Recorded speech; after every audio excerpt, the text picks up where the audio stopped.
అనంత సముద్రమునందు దేవతలు అసురులు కలిసి అమృతం కోసం మథనానికి సిద్ధమయ్యిరి.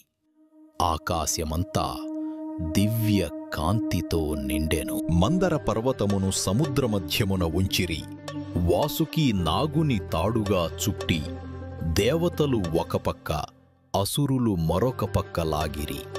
వాసుకి తాడును లాగుచు దేవాసురులు శక్తిని ప్రదర్శించిరి. సముద్ర జలములో ఉప్పొంగి మెరుపులతో ప్రకాశించెను. మథనము నుండి కామధేను, కల్పవృక్షము, ఐరావతము వంటి దివ్య రత్నములు ఆవిర్భవించెను. లోకమంతా ఆశ్చర్యమున నిండెను. ఆఖరున హాలాహల విషముతో ఆకాశము నలుపెరగెను. భయంతో దేవతలు శివుని శరణు చేరిరి.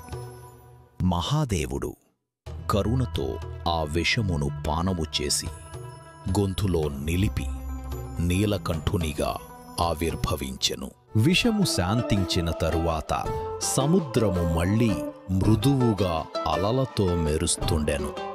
దేవతలు దివ్య అవతారము కొరకు ఆసక్తితో ఎదురుచూచిరి. సువర్ణకాంతిలో నుండి ధన్వంతరి దేవుడు చేతులలో అమృత కలశము పాత్రతో అవతరించెను.